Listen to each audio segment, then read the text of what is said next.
Basically, the byproduct paintings are either works on canvas or works on paper that are either pinned to the wall or pinned to a piece of wood that leans against the wall, that act as a means to catch excess material from a primary work, which is either a painting or a strip edge painting or a strand at this point.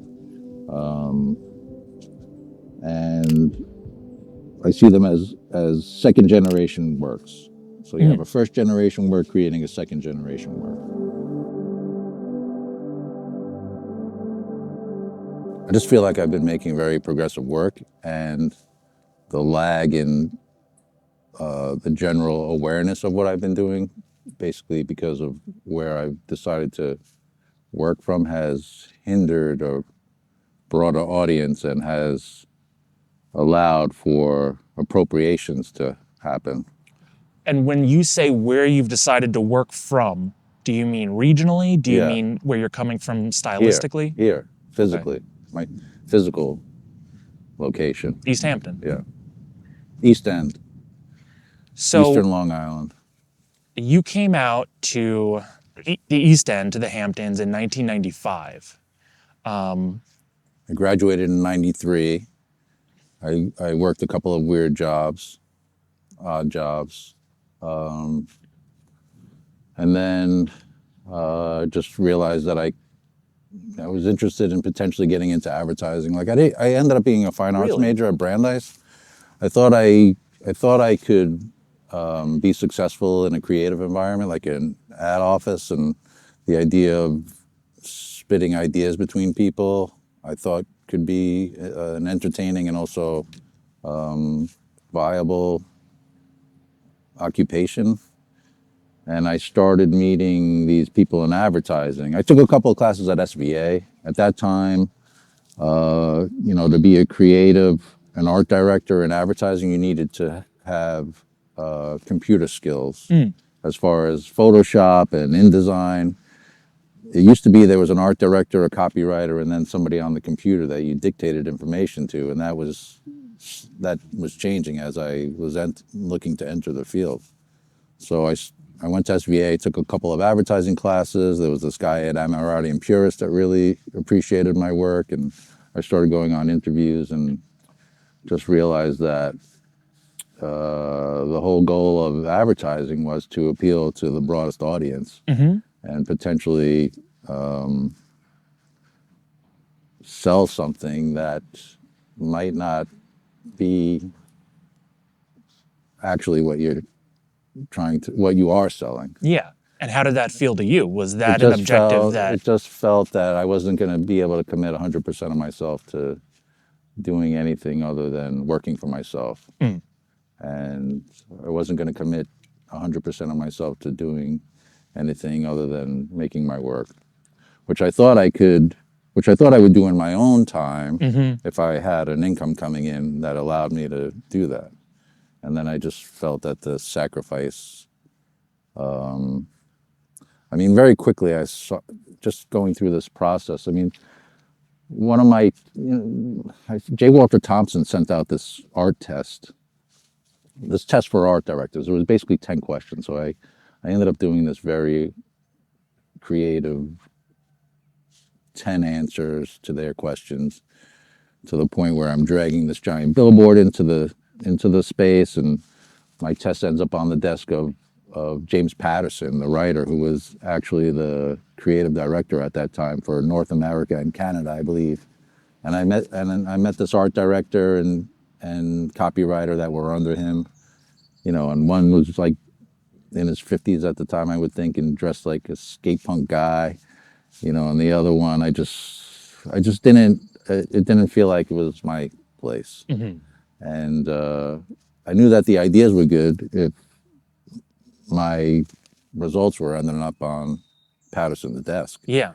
But I didn't feel, it wasn't, I just felt like it wasn't for me. Did you not want somebody else prescribing what you should do creatively? Not so much prescribing, but I had quickly seen that wheels were spinning, and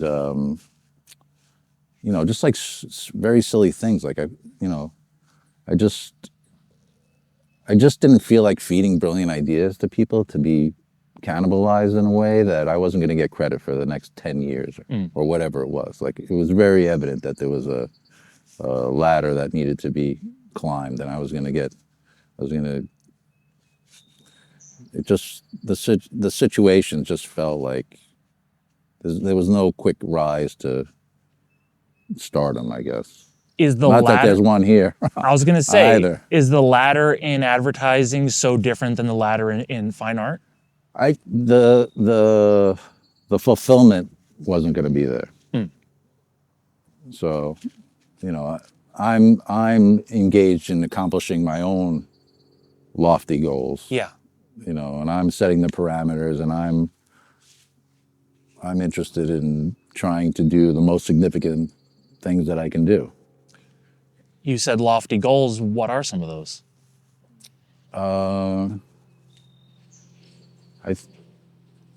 Some of them I don't know what they are yet. I think it's finding the most elegant solution to a problem, and I'm seeking art historical problems where other artists have delved into and come up with their own solutions. And if I find there's a worthy cause, I try to either build upon a lineage and push it in a different direction, or challenge, you know, what I feel can be challenged to, you know, to push the medium forward. So, so I don't, you know, certainly I'm hoping that there'll be broader recognition for what I've been doing, but, you know, some of those goals are yet to be, you know, discovered, just like, or even attempted. I mean, the work has led to other work. Yeah. So Organically. usually, yeah, very organically. So there are places that I've ended up that 10 years ago or even 5 years ago, I wouldn't know that I would be at. And it's just following through. Like you start going in a direction and you persevere. You are, and I've come to really appreciate this through our conversations over the past year and change, a very art historically minded artist. And this site, of course, is charged with art history. Do you feel you are addressing the same problems, looking for the same solutions in abstraction that a Jackson Pollock was, or have those problems changed? I guess I'm asking, are they universal problems that are always there, or do they build? I think technology drives it, right? You have someone like Rauschenberg coming in and engaging technology, or, you know, during the Renaissance, all of a sudden we're jumping from 2 dimensions to 3. You know, so science, you know, and technology, I think, always plays a role. But I think, you know, I think the thing that tethers progress is just the fact that humans are the only, I mean, not anymore, but, you know, I've seen a couple of monkeys paint and some donkeys, I think. But, you know, generally I feel that, you know, where the parameters are human. So I feel like humanity, we're limited in I feel like there are limitations in just being human. So the problems, I think, are inherent in that alone. So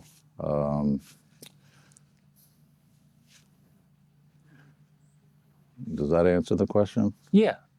I would say that staying on abstraction, it's less common now that an artist attempts to solve artistic problems or find answers through abstraction. I feel like that's not always the go-to tool anymore. But Go ahead. I just want, before I lose this thought, I don't find that I'm necessarily playing with abstraction. I feel, I mean, my work, I came up with this formula where the concept's driving a process and the aesthetic is the end result of going through that formula. So you have concept plus process equals aesthetic. So the aesthetic may look like abstraction, but it's really just me trying to find the process that will most eloquently address what the concept is and to get that idea across. So if you're looking at my work, you can basically understand how the work was created with not much art historical sensibility. I just was thinking about this the other day. I mean, how many times are people walking around and not seeing grass and not really understanding any concept of how grass exists, or a tree or any of these things that are surrounding us. So to expect people to have an art historical context is kind of ridiculous.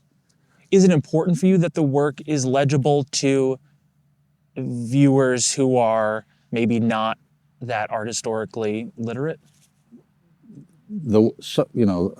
Specifically the smoke paintings attract a very broad audience. I mean, people liken them to looking at clouds and find their own imagery in them. And I just feel there's a superficial quality to them that allows anyone to engage with them. And I feel the majority of my work has a very organic sensibility.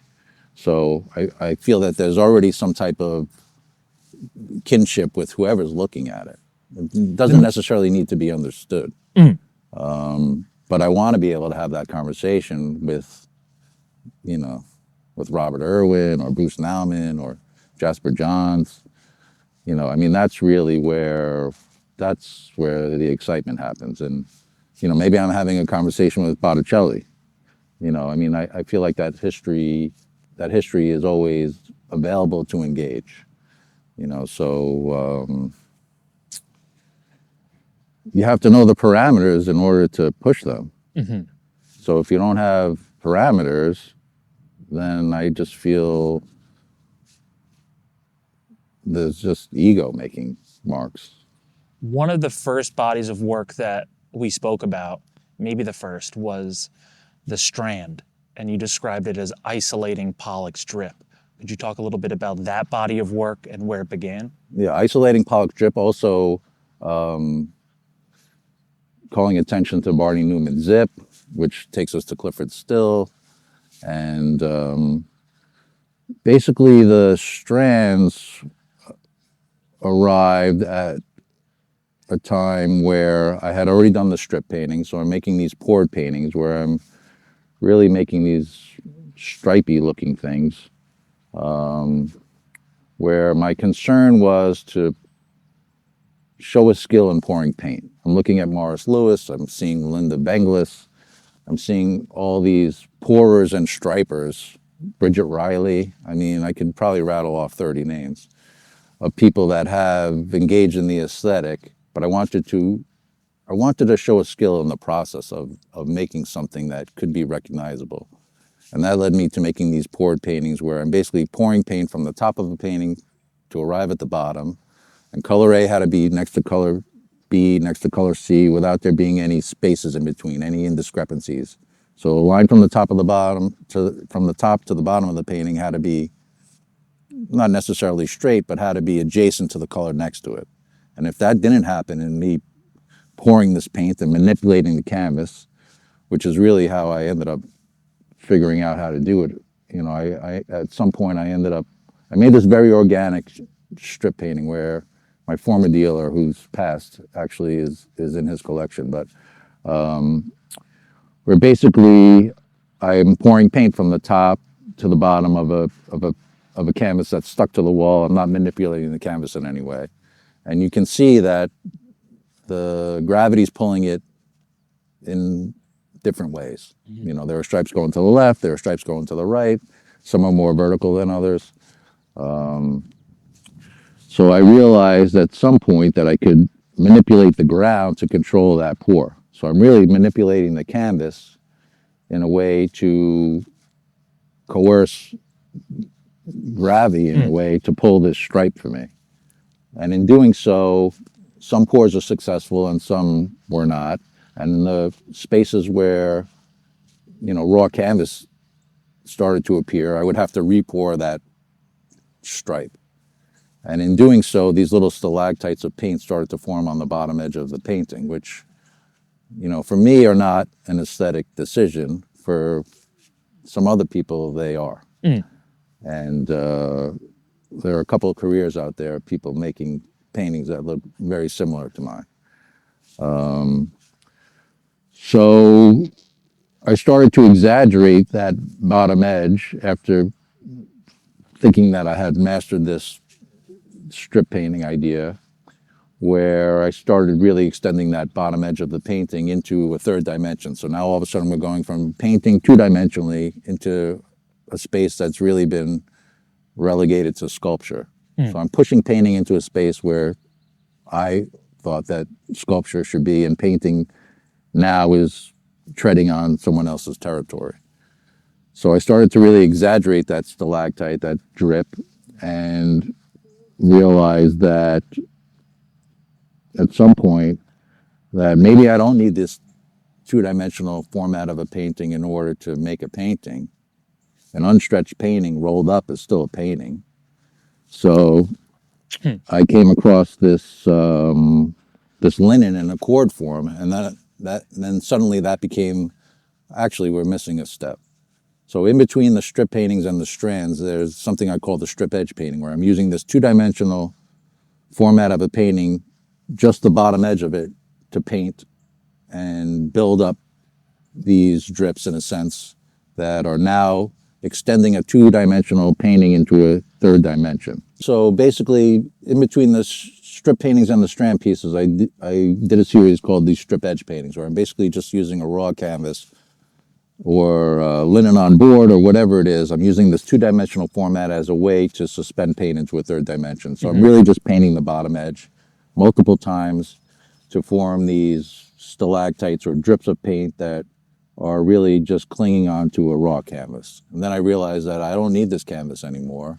I can use linen or canvas in a cord form, build a painting around the spine of something that's no longer in this two-dimensional format, and now I can make paintings in the round, in 3 dimensions. And that is how I arrived at these strand pieces, which, you know, talking about Pollock's drip, I mean, I was first enamored with, you know, you talk about, you know, all these guys pouring paint and dripping, and, you know, certainly Pollock was Jack the Dripper, but, you know, there was a sensuality to Jasper Johns' encaustic mark making that really, that's what caught me, and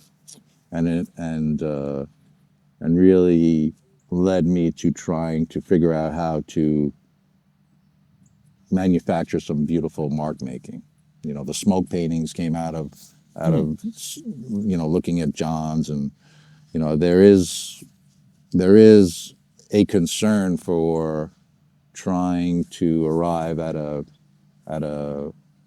aesthetically pleasing space, but it's not the priority.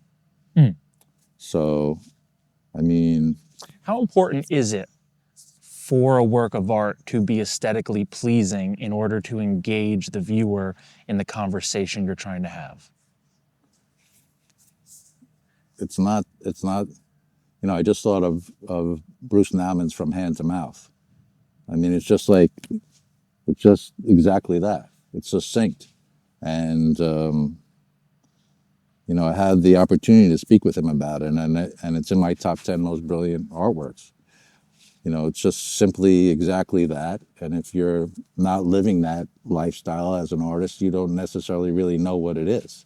You know, so to encompass all of that information and to arrive at this very simple sculpture of a cast from someone's upper lip to the bottom of their fingers is, to me, you know, pretty brilliant. And that's, you know, that it's the refinement of the idea that I feel that's where the beauty comes in. That's where that's what elevates it. When you speak about your work and the work of others, it is clear that lineage is essential to you, both in terms of, yes, a historical lineage, but also process, that one work begets another work. So we have the pour paintings that beget the strip edge, that beget the strand, and now there's another piece to this lineage as well, which is the byproduct painting. That fits into that equation too. All one organically informing the other, giving birth to the other. The byproduct painting is perhaps the most relevant thematically to this space, to the studio especially, where does the byproduct fit in to that process? Where did it? As a hierarchy, No, where was it? When did it first appear? it first appeared as a totally utilitarian way to try and keep paint off of the floor of my studio down the road over here.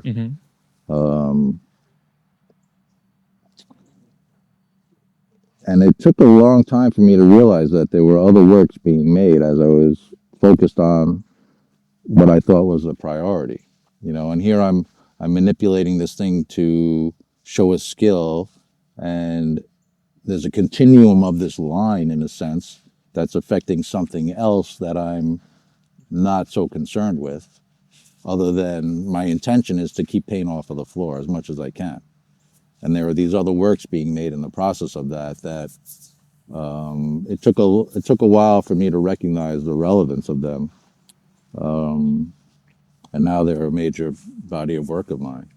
I like this idea of the artist playing a role, but also, I don't, it sounds a little pretentious to say, these God marks, these godlike marks, but there certainly is an element of nature in everything that I'm doing.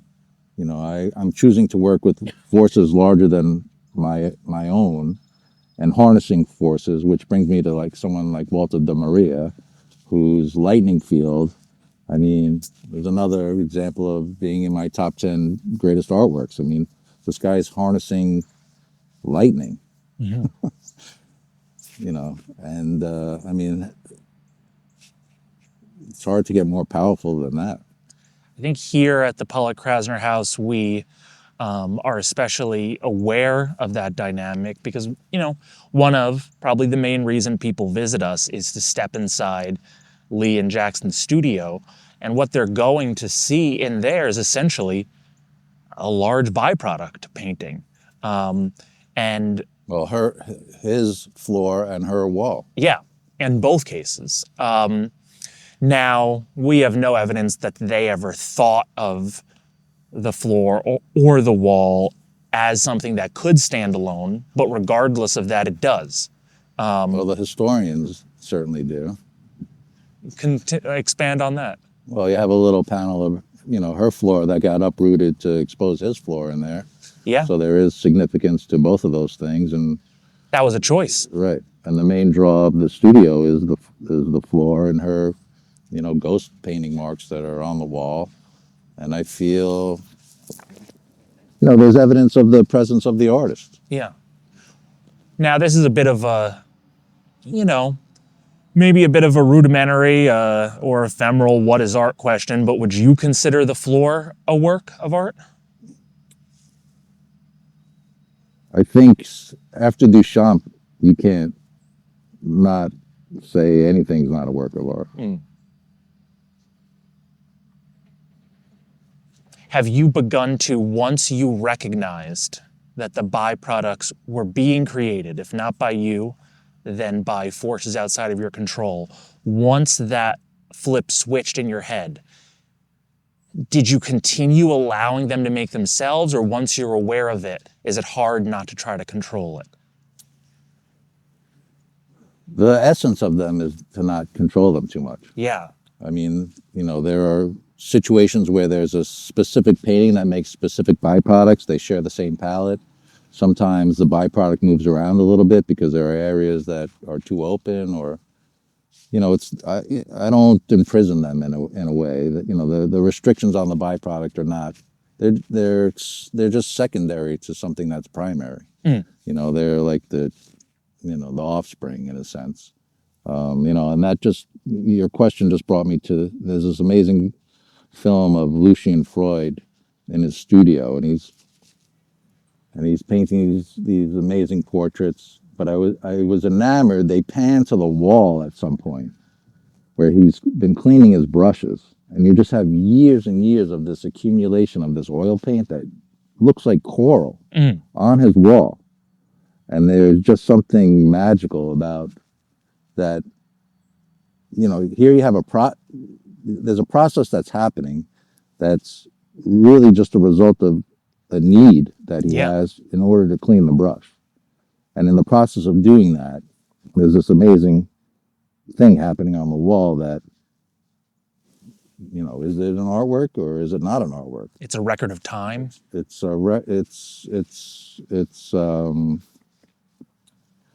what's the significance of an intentional mark made and one less intentional?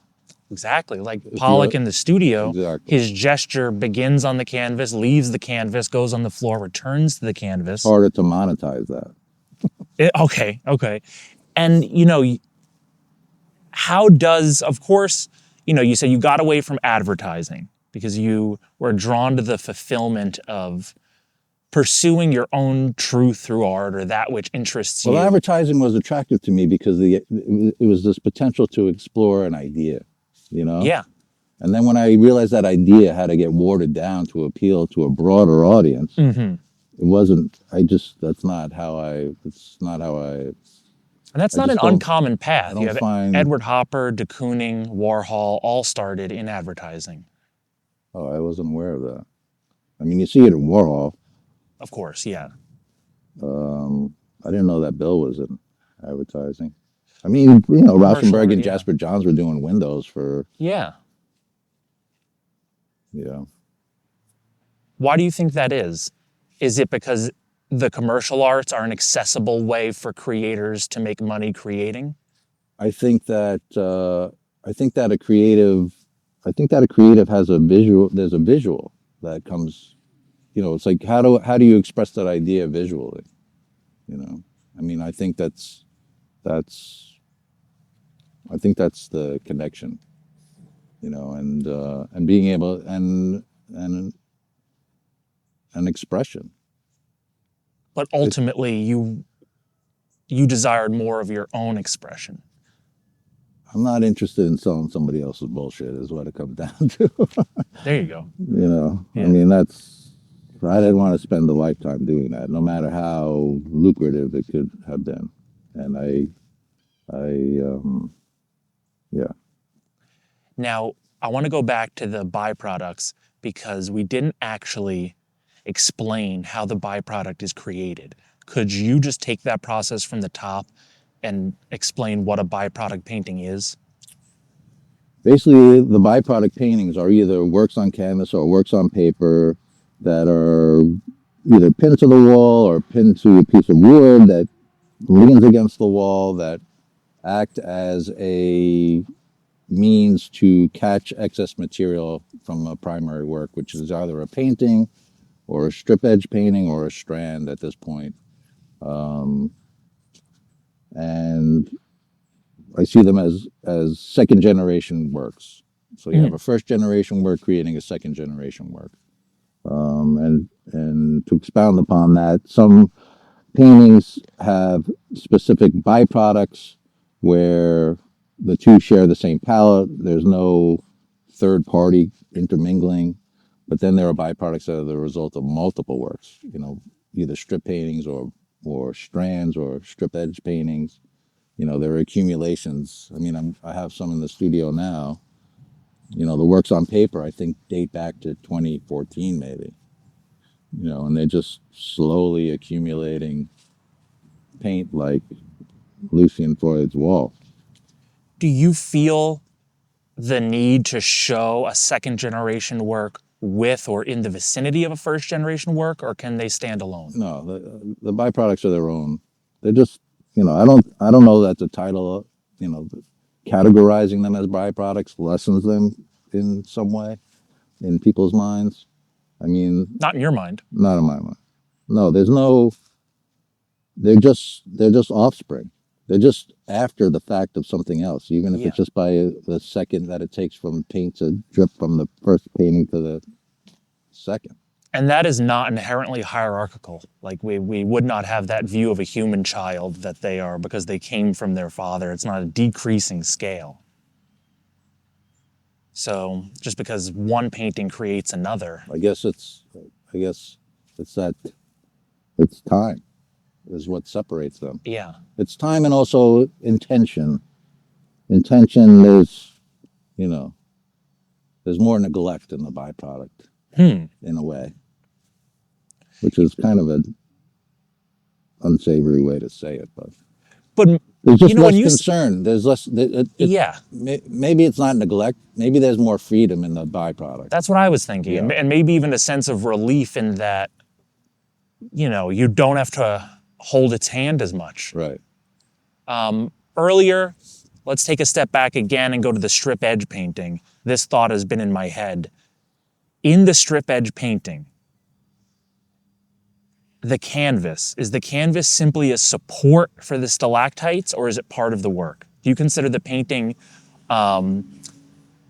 yes, is it utilitarian, or is it necessary for the visual experience in the strip edge? Yeah. To best express the idea, I think that there's like evidence of unutilized space. Mm.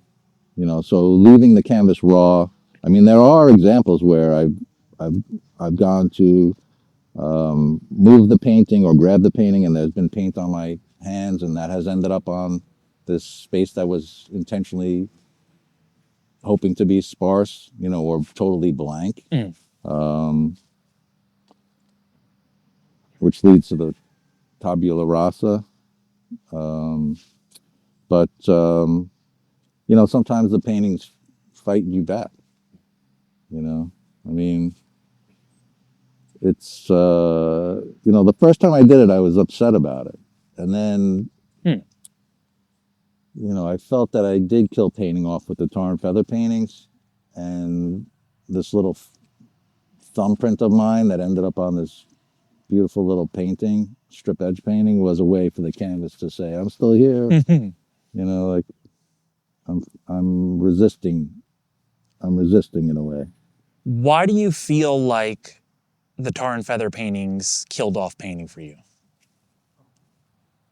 Well, the process of tar, and this is as close as the tar and feather paintings for me are the most successful in a way where the concept and the process are the same.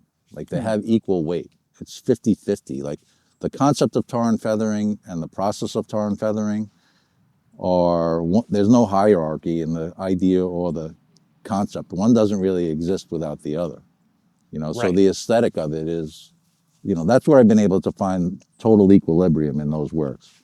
And it was a way for me to examine, I don't want to say the art world, but art making as a whole, where I could utilize this process and make a statement about, tar and feathering. If you look it up in the dictionary, was a way. It started in France when the tax man came to your house. And there was resistance to, being taxed. And it was a process that was a way to, the actual definition was something about like punishment for crimes against society that could that could result in death. And I just felt that, it's been very fitting to tar and feather paintings. And there's no painting that potentially could not be tarred and feathered. So if there ever was a challenge, it could be applied to any work. What was the first work that you tar and feathered? It was just a canvas, but that's universal for me. And then in 2005, I had the opportunity to tar and feather the institution in a show at the Parish Museum in the company of, amazing artists, a real amazing roster of artists, and I feel like that kind of put me on the map. And also, there was this amazing curator, gallery owner, brilliant mind by the name of Klaus Curtis, who really helped influence the parish into letting me perform that task. And there was also some infighting with the museum and the town at that time, the village, the museum wanted to expand. So the work functioned on a lot of different levels. There was frustration. There was a lot of frustration. About what? Well, the museum had frustration with the village. I had frustration with what I feel was being deemed significant. And, I'm thinking of Chris Burden's exposure of the foundation and, his piece Samson, which the intention was to ultimately destroy the museum through its viewership. Mm-hmm. The larger the population that came to see the work, the greater the potential for this piece Samson to destroy the institution. So I feel, I just thought of the Trojan horse. I mean, some things need to die in order for there to be birth. Yeah. And a regeneration. I mean, everything dies. So I don't, but at the same time, I had an experience. I put a piece at the Watermill Center for a benefit one year. And, people have,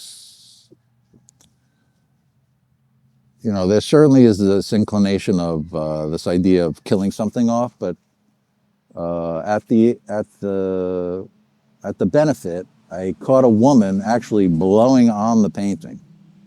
And here you had this kinetic interaction with this woman and this paint, this inanimate object, where this object became animated. Yeah. Through her interactions. And you enjoyed this? On several levels. it was new to me. Yeah. Because you put work out in the world and you think that it's going to function in a certain way, and then, somebody else has a different interaction with it, And that's kind of where concept and materiality meet, because that viewer was very much drawn in by your choices of materials and what those do beyond paint. Well, I think there are inherent qualities to materials. How important are your materials compared to your concepts? It depends. It depends. That's why you said the tar and feather was so successful, because it was 50-50. Right. Is that your ideal equation? Ideal? I can't imagine that I'm going to get a formula that's going to be any tighter than that one. Where do you tend to lean more into, the concept or the process? Well, I think the concept has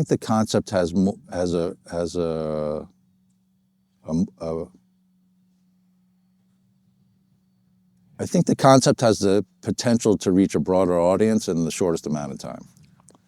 I don't want to have to, like I had to think about the dictionary definition of, the Webster's dictionary definition of tar and feathering. Some people might not know what tar and feathering or the origin of tar and feathering is. Certainly it's been used in other ways, which is I'm not interested in being tied to those ideologies, but they exist. But I feel like a brilliant idea, I could tell you that I make tar and feather paintings, and you already have an image of what that thing looks like. And either it looks exactly like the painting or it doesn't. But the idea of it, you already understand what it is. So I feel that the ability for that idea to get across, there's something to be said for the immediacy of having an idea that's refined enough to function with that speed. So when we get to process, process is important to me because I'm the one making the work. So I need to be engaged with a process to me that is not now we're going to come back to Pollock. I mean, you're thinking about all these painters, I mean, it was fun watching that film that Jennifer made on Bill de Kooning the other day, but I couldn't imagine a lifetime of painting like that. Oh, yeah? I mean, I just, there needs to be some, I'm interested in a challenge, and I don't know if that's, tied to interest in athletics and physical goals to be attained, but the physicality of making work, to me, if I'm spending my time, a lifetime doing it, needs to be challenging and engaging enough to keep my interest. Like someone like Luke Toymans, he has the parameters where if his painting's not done in a day, it's not done. He needs to paint a painting in a day. So he projects this thing on the wall, he paints it, and then that's it.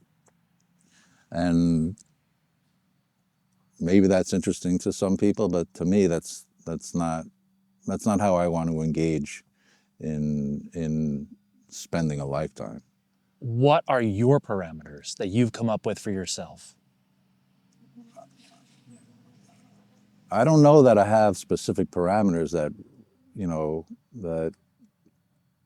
I don't know that I have specific parameters. I just know that I need to, I don't want to be around toxic materials. Okay. As much as I That's a good one. can avoid it. Yeah. I don't want to have to necessarily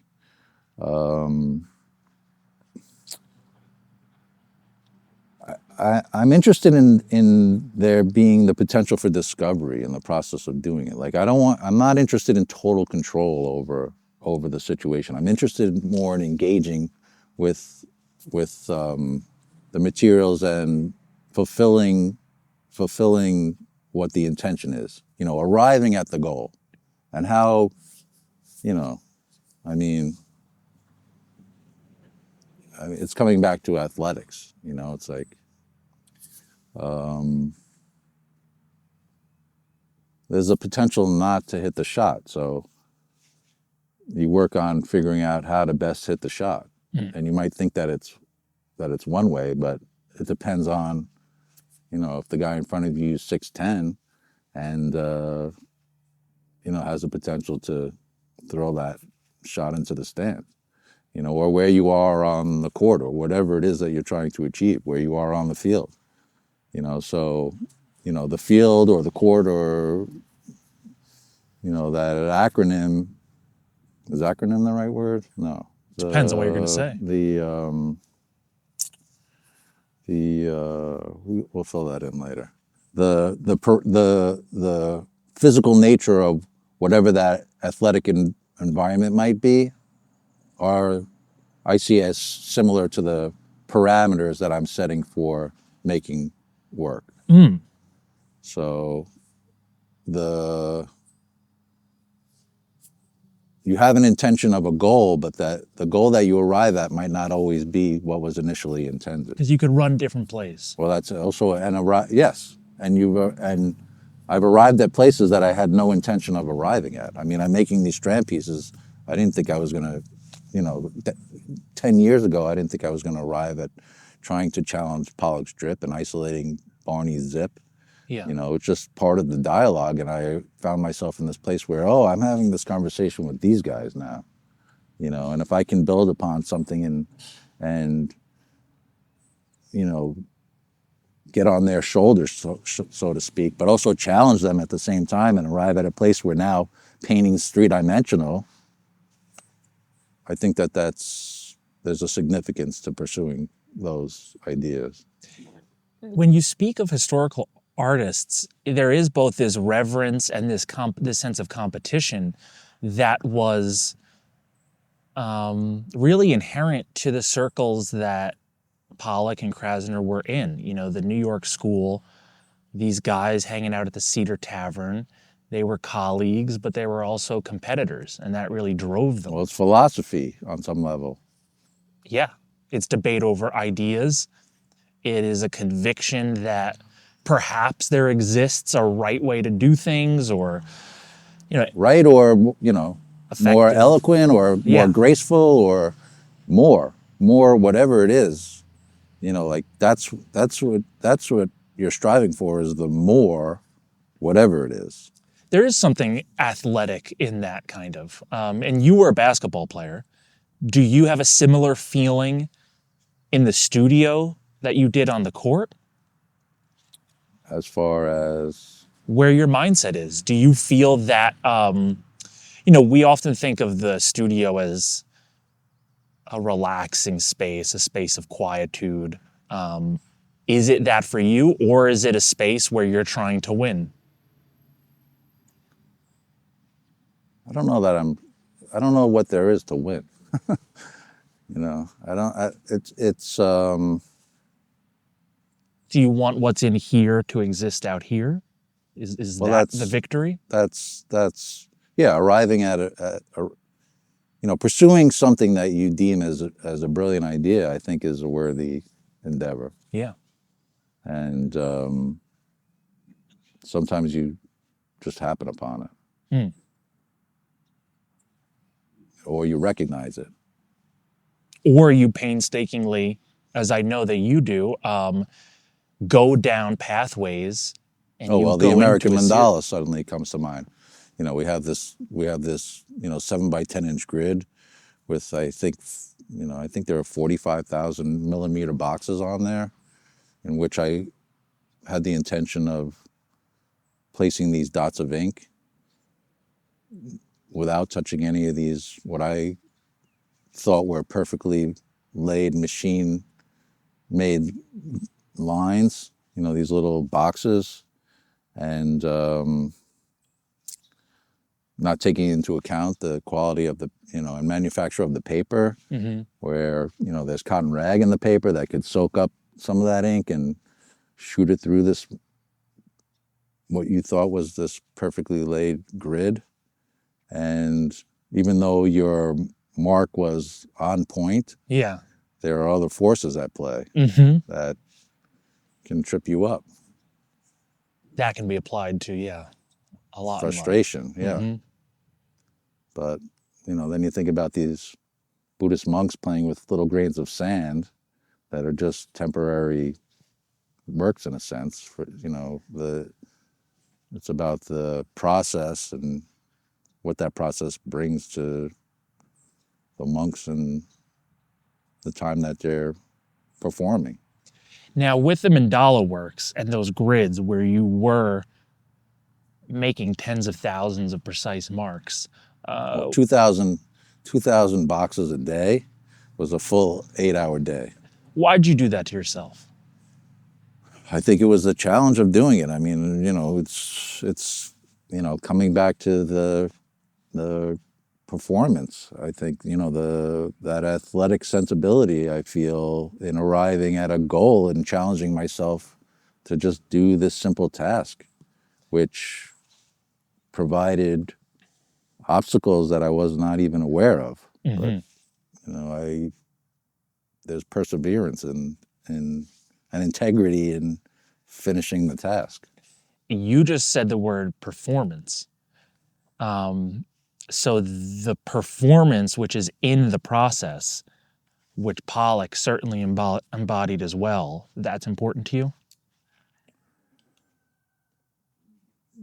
I don't know that performance is the right word. I think of performance, I think of him dancing out here with, you know, Hans filming him. Which you don't think was his natural state.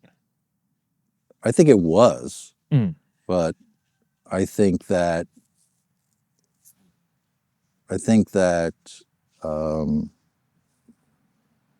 there's an opportunity for performance to become spectacle. Yeah. So Yeah, that performance in the mandala is... It's like Bartleby the Scrivener, you know. It's like, not for anybody else. That's a performance for you I'm and you hunched alone. over a table for 8 hours a day, listening to music, you know. But it's important that you did that for the work. That sort of the exertion is important, even though you can't see it. It's evident in the fact that the dots exist. Yeah, it's not. There's meditation that happens in there. There's frustration that occurs. You know, there was a time when I was crumpling them up and throwing them out until a buddy of mine said, "Oh, I'd love to have one of those frustrated ones." You know, I mean, there's a pad of, you know, I have a completed one that's in a pad of, you know, somewhere between probably 15 to 20 unfinished ones, you know, or finished to the extent that I didn't complete them how I wanted to complete them. That brings something up. What is finished to you? It depends. I mean, there's work that I've made the mistake of overworking work. And there's work that sits around for a little while because you're not so sure that it's done, and then it proves itself to be done. You know, moves between studios where work gets put away in storage and then maybe revisited. You know, sometimes things just, I mean, I think that's the art of it. Yeah. You know, they finish themselves in a way. It's a recurring theme, giving the work autonomy, giving it time. Now, what year did you tar and feather the parish? I think it was 2005. So I just turned 30. Okay. So around 30 or 30, 2005, you have to do the math. 71 to 2005. 30 or 33? That would be 34. I think it was 30. I think I was 33. Okay. Because someone age said, that "Oh, Christ died." exactly." That's what they said? Someone said that to me. So I think I was 33 when that happened. It's an interesting thing to say to somebody, yeah. having their first museum show. I don't know that it was my first museum show, but it was certainly the most, I was surrounded by the most amazing group of artists. So 2005, you tar and feathered the parish. 2026, June and July, you're showing here at the Pollock-Krasner House. What does it feel like, or what is your mindset showing in an institutional space again? But it's not just any institutional space. It has a lot of history imbued within it. You know, the home and the studio of an artist who you've referred to and perhaps even revere. What was your approach to showing your work here? Well, my approach came through discussions with you and, you know, what the house offered and the time that you allowed me to spend here in this, you know, I find this very modest domestic setting. I think is a unique experience. You know, it's an institution, but it's also the home and studios of artists, and I feel there's a certain intimacy that I don't know where else. I mean, maybe I don't know where else. You know, certainly, you know, on Eastern Long Island where there's an institution that would allow for such intimacy. You know, and from the modesty of this place to have this meteor shoot out of here, you know, to me, I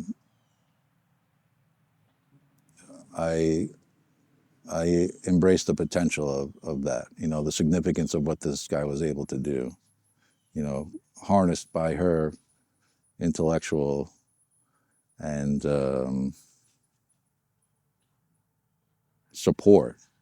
I feel the combination of those two things make this space very, very appealing for where I am in my career right now and the ability to, you know, show bodies of work that I've been working on for, you know, since 1995 essentially, and you know, to be embraced by the history of what Lee and Jackson were able to leave us here, essentially. I mean, it's hard to argue there's a more important American painter. So, and therein lies the challenge of, anyone needing to put their best foot forward in order to engage in a dialogue that's worth having. So you've given me the opportunity to show what I feel are some of my most important works, and examining the lineage of and evolution of those and the trajectory of those works, and the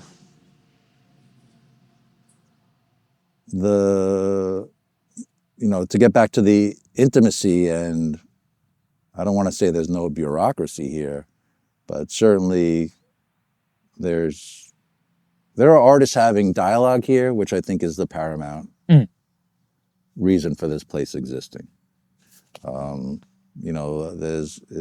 It's supported by academia. It's rooted in academia, and I feel that there's a real purity to what the Pollock-Krasner House here has, and unique, what it has the ability to offer artists. And we are showing a range of works from previous decades, but also you're making new works for this show. Could you talk a little bit about those new works? Yeah, I'm making some new work, some uniquely new, some exploring old themes. I'm interested in pulling in, the palettes of Jackson and Lee and incorporating some of their,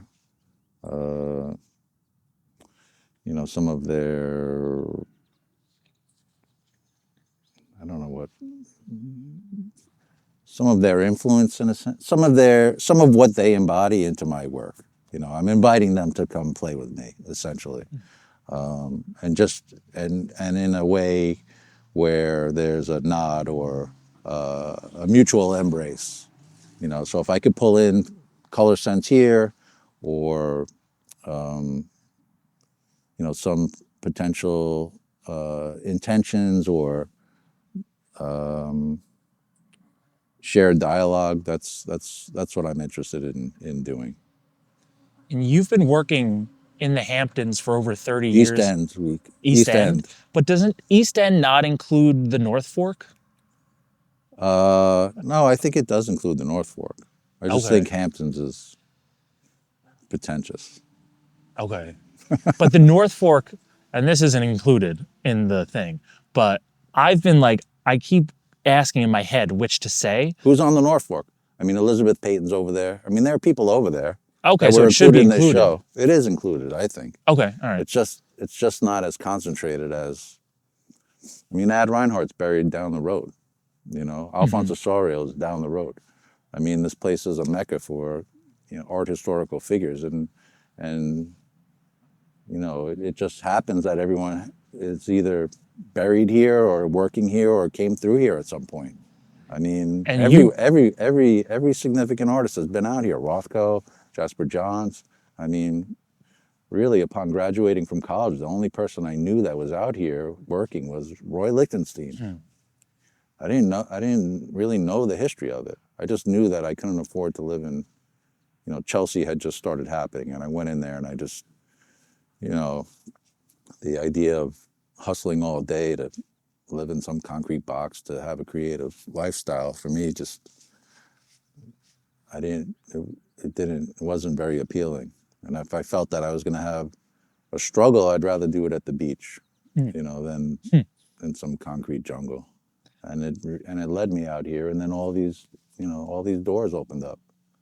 So you're from Huntington. I'm from Brooklyn originally. From Brooklyn. I grew up in Huntington. Grew up in Huntington. We're in Boston for some time. Boston, LA, Miami. What made you decide on the East End to settle in? I mean, the ocean, I think. If we really had to pick one thing that led me here, it's proximity to water. And it's a viable place it's a beautiful place. There's sophistication here. There's tremendous natural beauty around. Um, there's means to live. If you really had to live off of the land, you could do it here. Between the farms and the fish and the roadkill. I mean, I've had venison that a couple of hours earlier was hit by a car. You know, you really could live off of the land here. So I feel like if you needed some place to exist, that you could do it here. And proximity to New York City, I feel has really, I mean, not I feel that way, but has really brought people at the top of their game in whatever field they're in out this way. So there's been amazing figures in my past, from literature or music. I mean, it attracts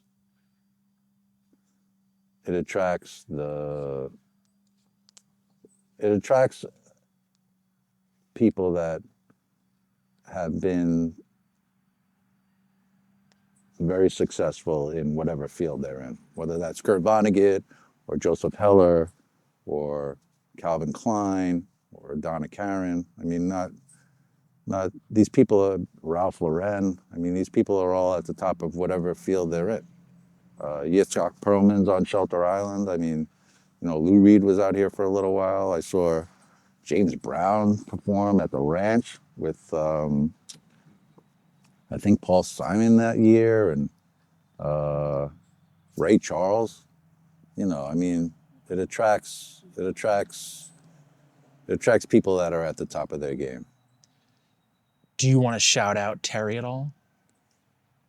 I've shouted Terry out so much, but really, I came out here on a studio tour. Jimmy Ernst had an artist alliance that was here that fought for artist rights back in the day, and they used to do a studio tour where you would you join the Jimmy Ernst Artist Alliance to get health care. Interesting. You know, there's like a group health care plan. And I forget how much it was, but it was like $30 membership fee or something, and you were able to get health care through this community. And they would do a studio tour where over the course of a weekend or 2 weekends, you know, 50 to 70 artists would open up their studios, whether they were living rooms or garages or barns or whatever they were. And you could do a tour. And I ended up meeting this gentleman by the name of Terry Elkins, who is still a dear friend of mine, and you know, at the time was my parents' age and from Texas, and just a very southernly gentleman. And he was living in this amazing potato barn owned by Steve Miller, who was another artist. And on the studio tour, Frank Stella's paints are lined up against one wall because Frank had been in there, and these Chamberlains that John was throwing off of the roof were in there. And there was a Judd in the woods that I wasn't supposed to know about. You know, so all of a sudden there's all this art historical ephemera around me in this amazing potato barn with beautiful light pouring through these skylights and 10-minute bike ride to the ocean. And, you know, if that wasn't encouragement enough to try and figure out how to be out here, Terry certainly made it easy, you know, as far as knowing one person that I felt, you know, could be a resource for me, you know, in a paternal way or in an emergency. You know, who am I going to call? You know, so it ended up, you know, Terry embraced me and supported me in a way of just being on the other end of the line when I needed something. And next thing you know, I'm friends with everyone from, all my friends were Texans. You know, it was like a little group of people that included John Alexander, who was a painter, and you know, a bunch of people that worked for him. And it wasn't too long before I was growing a beard in the winter, and my circle moved on from just Texans. So, yeah, there's amazing support for an artist in this community. There's amazing support for an artist. There's amazing support for fishermen. There's amazing support for farmers. And I kind of feel like everyone else is secondary. So in your time out here, you know, we are historic house and studio museum. You've had a number of studios, one of them right down the road. Could you share maybe some favorite memories of studios that you've had out here? Um, so I started in Amagansett, and basically a house that I used as a studio, which was right on the train tracks, which for the year or year and a half that I was there, I don't think I got REM sleep that whole night. Mm. You know, there was a law that got passed shortly after me moving out where basically the train has to honk the horn 4 times before it gets to a railroad crossing. Uh-huh. And there was a railroad crossing very close to the house. I mean, the house would rumble when the train passed by. So there was a time where I spent time living in my Jeep at the beach for a little while. I found a girlfriend who took me in for a bit. I lived in Colin Ambrose's attic for a little while. I mean, I was always able to find a way to stay out here, and spaces came up. I mean, at one point I was looking at Stein's place next door, Lee's nephew. He had a studio space that became available. I was in Sagaponack in a space called the Green Barn. I mean, there's a great awareness for artists out here, and there is support. Although I feel it's getting less and less, there's a community that really supports creatives out here, and the history of artists out here. I mean, this place, in my opinion, is a real mecca. So there's a sophistication, and there's also the means. I mean, there's a very affluent community that's out here, and if it's not real estate, it's art. So there's access in some ways. I feel, and the proximity. There's always potential because of the proximity, and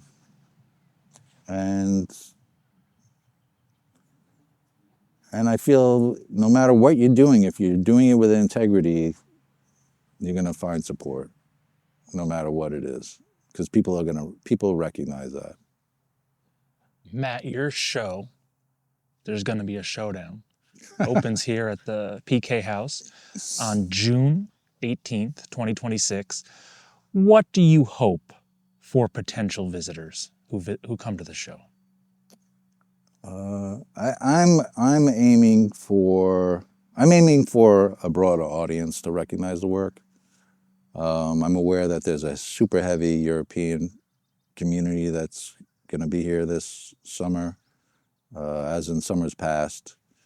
I'm interested in engaging I'm hoping that the show enables me to engage in some super serious dialogues and attract some new people into my circle. And there'll be a publication and some interviews and whatever else is going to happen that will cement this time in perpetuity. So I'm really